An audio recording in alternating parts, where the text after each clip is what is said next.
Warahmatullahi wabarakatuh. Perkenalkan, nama saya Arifan Setiawan dari Universitas Islam Lamongan, dari kelas 7I dari Prodi Manajemen.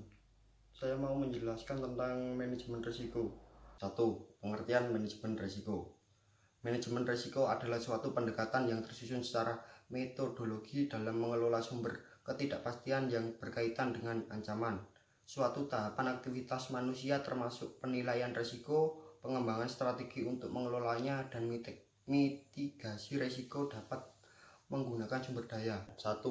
Menetapkan risiko-risiko yang ada di dalam perusahaan telah teridentifikasi dan dinilai serta sudah dibuatkan rencana tindakan untuk mencegah dampak dan suatu yang akan terjadinya. 2. Menetapkan terhadap rencana tindakan yang akan dilaksanakan secara efektif dapat meminimalis dampak dan kemungkinan terjadi dalam risiko manajemen. 3. Menaikkan efektivitas dan efisiensi manajemen. Dengan semua risiko yang dapat menghalangi proses perusahaan yang akan diidentifikasi dengan benar, terlibat cara untuk menyelesaikan masalah.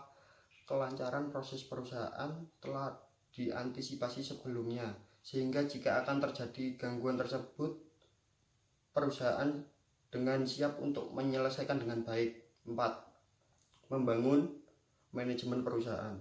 Dalam pengambilan keputusan dengan memberi informasi terhadap risiko-risiko yang ada di perusahaan, baik risiko strategis maupun kegiatan fungsi-fungsi proses bisnis dan di unit kerja.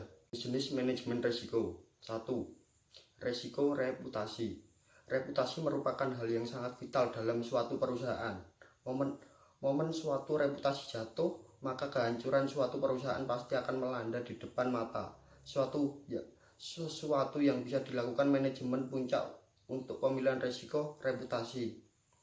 2. Risiko pasar.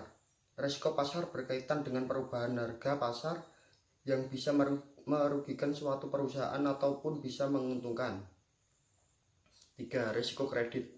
Risiko ini sering terjadi pada perusahaan yang menjalankan skema penjualan secara kredit. Risiko ini juga bisa berdampak kepada perusahaan yang bergerak dalam bidang lembaga keuangan. 4. Risiko operasional. Risiko yang terjadi karena kurang berfungsinya suatu proses internal, kesalahan sumber daya manusia, kegagalan sistem, atau adanya masalah di luar perusahaan. Tadi pengertian, tujuan, dan jenis-jenis manajemen risiko. Untuk selebihnya, terima kasih.